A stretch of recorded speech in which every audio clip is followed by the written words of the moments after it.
Welcome back to the channel, everyone, and welcome to a brand new series that I'm doing called How to Handle, where I kind of go over various meta-relevant threat decks or characters and kind of give you advice on how to deal with them. I know I don't have the most uh, filled record when it comes to competitive. I don't get out very much, but I do a lot of research for this channel, and I've definitely put a lot of work into this video specifically, talking to people much more knowledgeable about this character than I, and I hope that we can give you some good ideas. This is mainly for people who are like maybe just getting into competitive play for universes, or people who are just struggling with specific matchups.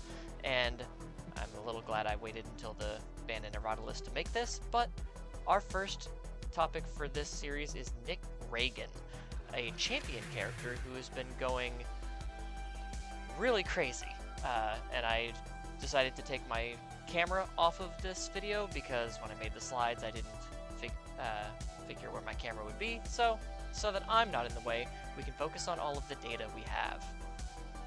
So Nick Ragan, as I said, is a champ card, won by Nicholas Ragan. He's a 5 hand size, 33 health character with air, all, and fire as his symbols. He has 1 enhance, but it's kind of complicated, so let's dive into it. The enhance is remove the top 8 cards of your deck, which means that is your cost. Your attack gets +2 speed and +2 damage. If it is your rival's turn, ready 1 foundation with the same name as a card removed this way. Pretty good defensive ability. But if it is your turn, you may play 1 enhance ability on an attack card removed this way as your next enhance, following all restrictions and paying all costs. Now, as of recording, we did get a ban and errata list where Nick Ragan was errated, so that this enhance is only a twice per turn enhance. He was just able to play this enhance on every one of his attacks, and he was able to be pretty threatening. But he is now a twice per turn enhance, but I don't see that slowing the character down as much. Obviously, he can only do it twice per turn now, but let's break down what he does and see why that makes him pretty threatening. So what does Nick Ragan want to do? He wants to splice powerful enhance abilities onto every attack that he plays, or now, as many attacks as possible, and he wants to ready powerful defensive foundations. From all of the data I've been able to gather, I haven't seen Nick remove a lot defensively. It's mainly to splice very dangerous enhance abilities on other attacks. So basically you get 2 attacks for the price of 1.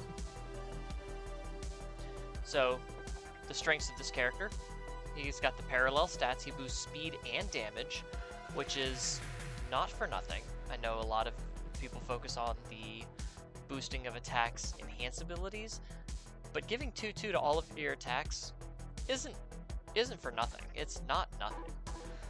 He gets to play 2 attacks in 1, basically, and he gets to clear and draw. Now this is mainly in regards to the air decks.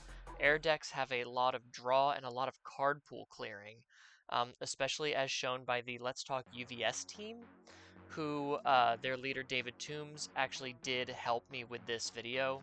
Shout out David Toombs for breaking down kind of the very strengths of this character and how to beat him that they did with all of their extensive testing. For the weaknesses of this character, he does have 5 hand size problems. If he just draws 5 gray cards, that's just what's going to happen. Or if he draws just 1 attack and doesn't have any draw support, he's just going to go slow. He is very character dependent, meaning a lot of the wombo combo-ness that this character can do is just based on the character himself. It's not like a bunch of different foundations letting him do it. So if you can find a way to deal with the character itself, you can kind of put him in his place. He's also very enhance dependent, which means if you have a lot of ways to shut off enhances, or the enhance step in particular, you are able to really put Nick Ragan in a tight spot. Also, decks can be very inconsistent because these decks normally run upwards of 100 cards, which sounds like a nightmare to shuffle. And especially in the air build, they run a lot of bad checks. Lots of 2 checks and 1 check attacks because those usually have the highest caliber of enhance abilities on them. And we'll get into a couple of those in a little bit later. So again, strengths, he's giving all of his attack stats. All of his attacks are basically 2 attacks in 1. And especially in the air symbol, which seems to be the more popular symbol, you're getting a lot of clearing and drawing. And then, of course, in the weaknesses, we have the 5 hand size problems, inconsistency due to a large deck and bad checks, and he's very dependent on his character and the enhanced step. So, some examples of cards that draw for Nick Ragan. I'm taking a lot of these from the decks that have been shown on UVS Ultra for the Top Cuts list. I looked at every Top Cuts list for Nick Ragan here in 2025 so far, and I've seen a lot of these over all of the spreads. We have Dark Interruption, which means if we have a hand size of 5 or less, we get to draw a card.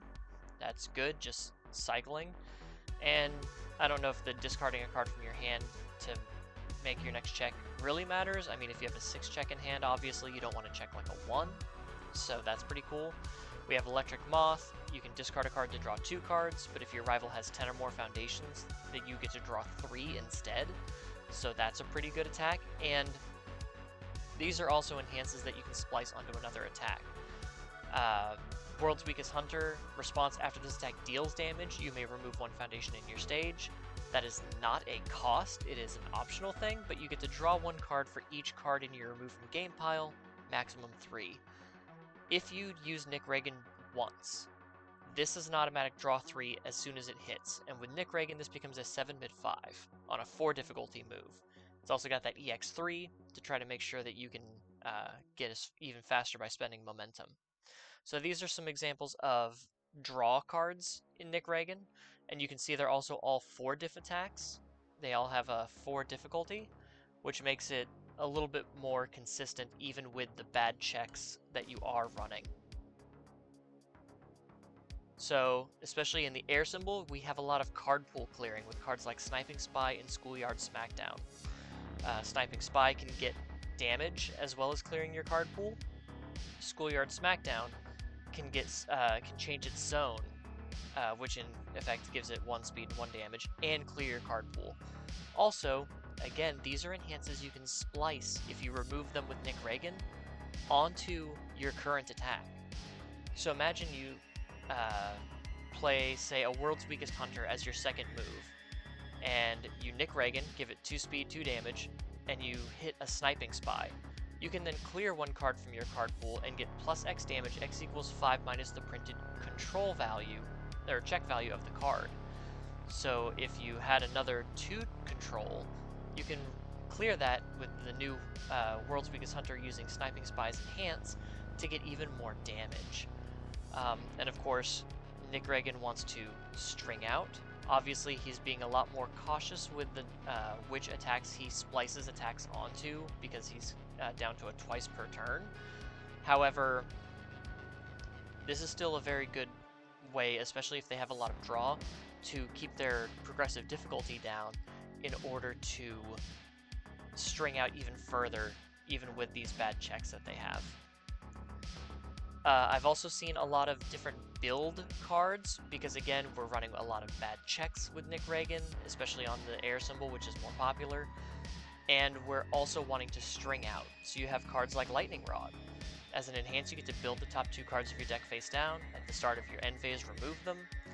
But, again, that's an enhance that we can then splice onto another attack if we're using Nick Ragan's enhance. We have Polite and Well Spoken. This can be built from your remove from play zone as a form. You can just play this from your remove from game zone to build it on your turn. So if you remove it with Nick or any of these other abilities, it's just a free foundation. It's also a 6 check, which helps balance out our bad checks kind of. And then we have Loot Box, which can flip itself to build the top card of your deck, and at the end of the combat phase, you get to add that card to your hand. This can be built offensively or defensively, and either way you get an extra card at the end of the turn. So imagine you get a foundation on your turn, commit it to pass a check, and then you just pick it up at the end of the turn, you have a block in your hand, which a 5-hand size character is going to want. So these are all examples of very powerful cards that Nick wants to play, as well as the powerhouse enhances, like I've seen Grenadier Blast. Enhance, destroy one ready foundation, double this attack's damage. And that's not a first enhance either. So if you can play something like a Death from Above, removing one attack from your discard pile, this attack is plus X damage, X equals the printed, that attack's printed damage, to remove one of these 5 damage moves like a Warp Gate Portal, and then splice a Grenadier Blast onto it. So let's say we just use these 3 attacks. Death from Above removes Warp Gate Portal. It becomes a 6-high 8. And then you use Nick Ragan to make it an 8-high 10, and you removed a Grenadier Blast. You can then sacrifice a Ready Foundation to make this an 8-high for 20 damage. That is ridiculous. And if you have 8 or more cards in your remove from game pile, which you will as Nick Ragan, you get to draw 2 extra cards. That's ridiculous. And then let's not even talk about Warp Gate Portal, which as an enhance says as your next form this turn, you may search your deck for any attack not named Warp Gate Portal and play it. You can just auto play a Grenadier Blast. You can auto play a Sniping Spy and clear that Warp Gate Portal from your card pool and get plus 4 damage on the Sniping Spy. And then with Nick Ragan, you can give it 2/2 to make it a 7-high for 10? Yeah, 7-high for 9. So Warp Gate Portal has seen a lot of play in these Nick Ragan decks, just because if you remove it, you can then just play any card out of your deck, any attack, whichever attack you know your rival is not going to be able to stop. It's crazy. It is very crazy the amount of combos that this character is allowed to pull off with just turning one attack into 1.5 or even 2 attacks. If you remove a Death from Above, you can either play with Nick Ragan, you can either play the Enhance to gain more damage or the Enhance to draw 2 extra cards. There is so much movement that this character can do that it's not surprising that he's given a lot of people trouble and he's made a lot of top cuts. So now, how do you handle Nick Ragan? First and foremost, you can get rid of the Enhance step. Cards like Cheerleader and 1000 Sheet Pierce, when you fulfill their normal conditions, can give an attack Flash. Now a Flash is a static keyword that says skip this attack's Enhance step. So for Cheerleader, you remove it and spend 1 momentum. After an attack is played, it gains Flash. So Nick Ragan plays their first attack, you use Cheerleader. You go straight from the response step to the block step. And then let's say you block with a 1000 Sheet Pierce. 1000 Sheet Pierce says as a response after you play this card, the next attack played this turn gains Flash. So this is not only if you play it as an attack, but also as a block. So in a good symbol deck, since Cheerleader and 1000 Sheet Pierce both have this good symbol right here. Oh, you can't see the arrow on yours, but I was pointing to the good symbol there. So you could use Cheerleader to give Nick's first attack Flash, block with a 1000 Sheet Pierce, and if he plays the second attack, it also gains Flash, so he's not able to utilize his Enhance to make his already kind of dangerous attacks even more potent. We also have cards like Shutdown, which response remove after your rival plays an attack that shares a keyword with another attack in their card pool. Skip this attack's Enhance step. Now, Nick Ragans are usually running between 100 and 130 cards, and they're playing, I think, between 30 and 40 attacks. So if they play a second copy of an attack, or let's say, they play a ranged, like an Electric Moth, and then they play Sniping Spy. Well, Sniping Spy also has ranged, just like Electric Moth, so you'd be able to skip Sniping Spy's Enhance step. Or World's Weakest Hunter has Weapon. If they play a Sniping Spy, it has a weapon. You can skip the enhance step.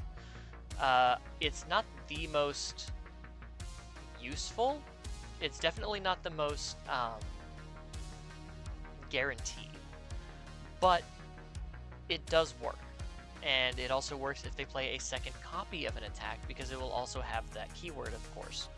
And then David also told me that his team's Nick Ragan's had a lot of trouble with Izuku Midoriya on the move / Quirks Unleashed, because that character can just wall up, build a big defense, and with this response on the transformed side, you can commit after your rival plays an attack, reduce its speed to 0, draw 1 card, and skip the attack's enhance step. So you can just prevent Nick from playing his abilities at all. Granted, it's only on 1 attack, but again, we have the void symbol here, which means we can play Shutdown, and we have the good symbol, which means we can play Thousand Sheep, Pierce, and Cheerleader. So in effect, Izuku Midoriya on the move / Quirks Unleashed is kind of a hard counter to Nick Ragan. Some other ways. Nick Ragan has a lot of bad check cards, but also as a 5-hander, he's limited in his build, so taking advantage of bad check values by check hacking can really slow him down. Cards like Fighting for Control. After your rival makes a check to play a non-foundation card, that check gets -2. Twisty Surroundings. Commit. After your rival plays an attack, that check to play that attack gets -2. Very powerful abilities to slow him down. He's going to have to commit more resources, which means he might not be able to string out as wide, but also on your turn he won't be able to defend himself as well. And then we have cards like Big Fish Smash and Barrier Shield here, taking advantage of the Breaker keyword, which is a response that says after you block with this card, your rival's next check gets -X. X equals the Breaker rating. So if you play Barrier Shield, using the enhance to reduce an attack speed to 0, the next card you play gets Breaker 2. So if you block that 0 speed move, your block gains Breaker 2, you activate Breaker 2, Nick's next check gets -2. So again, it can hack their check defensively so that you're forcing them to use more resources to try to string out, which means they can exhaust their resources, and if they fail to take you out, you have a better chance to swing back because he won't have as many resources ready. But also, maybe he just checks one of his bad checks. Maybe that -2 with Breaker 2 happens when he checks a 2, and it's a check of 0. Now, while cards like Fighting for Control and Twisty Surroundings Response do not end the combat phase, Breaker absolutely ends the combat phase. So you can end his turn right then and there with a well-timed Breaker and a lucky check. Well, lucky for you, not so much for Nick. And also, one of my main ways to deal with Nick Ragan, sealing. So sealing a card means that it loses all of its abilities, and it cannot gain abilities. So cards like Filled with Doubt and Nonagon say, after an attack is played, seal it. So that attack loses all of its enhance abilities, it loses all of its responsibilities, it loses all of its blitz abilities, it even loses its static abilities. It is just a stat stick. It is just the speed, damage, and the keywords. Not keyword abilities, just keywords. And Nick Ragan can remove his 8 cards to give it 2 speed and 2 damage, but he cannot splice another ability onto a sealed attack. So it's effectively like using Flash, except, yes, he can give it stats, he can use enhance abilities, but he can't use the more powerful abilities on his character or his very powerful removed attacks. And once those attacks are removed, they're gone. So it kind of wouldn't even make sense for him to want to do that because he doesn't want to lose those attacks. He doesn't want to waste it. We also have cards like Hero's Upbringing, which is really good against Nick. As a response, you sacrifice a foundation after your rival plays the same ability on the same card for the second or greater time in a turn. Seal their character. So now, this used to be really good against Nick before the errata, because you could force him to only use his ability twice per turn. Well, now he can only use his ability twice per turn. However, as the enhance, you can remove the Hero's Upbringing you play and a copy of Hero's Upbringing in your discard pile to seal all cards in both players' momentum and card pool. So obviously, Nick plays his attack. His first enhance is probably going to be the character enhance, to remove the 8 cards and say, hey, the next enhance I play is going to be an enhance on one of these powerful attacks. If you use your enhance to remove Hero's Upbringing and seal all cards in both players' card pools, that attack that just got that new ability loses that new ability. So Nick just removed everything for nothing. So if they forgot that you have Hero's Upbringing, or they don't think you have one in your hand, you can just surprise them and say, hey, you just removed 8 cards for absolutely no gain. This is why I was glad when Filled with Doubt was revealed. An action card that seals a rival attack is very powerful, especially when you have attacks like Sweeping Daggers, attacks like, what is it? Steal Your Power? Take Your Power? The new Chaos attack that can, kind of like Sweeping Daggers, remove an attack from your rival's discard pile and gain all of its keyword abilities. This can stop that from happening. But not only the abilities on the attack itself, but any abilities Nick might try to give them. So that's very powerful. Cards like Nonagon, there's a reason it's a unique foundation, because if you could just turn off all of your rival's attacks in a turn, that'd be really, really strong. But it helps keep characters like Nick in check. So, to review, and this is something that Nick Ragan himself told me, because I did reach out to Nick Ragan. He said that playing a strong defense early, like don't worry about killing him yet, but wall up as much defense as possible with your first 2 or 3 turns, he said it's very hard for Nick to break. Even before the errata, it was hard for him to break through decks that could just sit there and defend.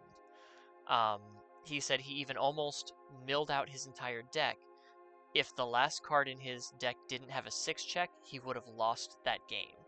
So, milling can disrupt an already volatile play pattern, but it's not suggested because these decks are so big. You're not going to get him to cycle very quickly, especially not now that he's limited to 2 enhances per turn cycle, or per turn. So it's helpful. It can throw a wrench in the plans, because again, if the attack is in the discard pile, he doesn't have access to it. But playing strong defense early can really help you go toe-to-toe with Nick Ragan, preventing the enhanced step completely if possible by giving an attack flash, or using a character like Sam Rutherford, Devron Racer to end the enhanced step is very powerful. Stealing attacks to prevent the use of the character ability to not only take away an attack's already powerful enhances, but to also prevent enhanced abilities from being added to them is a great way to keep Nick on the back foot. And using check hacks to take advantage of low check values and deck inconsistency, forcing him to use as much of his resources as possible just to stay even, is very crucial to kind of pushing through his offense and kind of holding him at bay. So a strong defense with some check hacking, like say on the evil symbol, could be crucial to keeping up with this deck. And now I know he's been errated, so a lot of people might fall off of him. I still think this character is very dangerous, just like Devil Jin.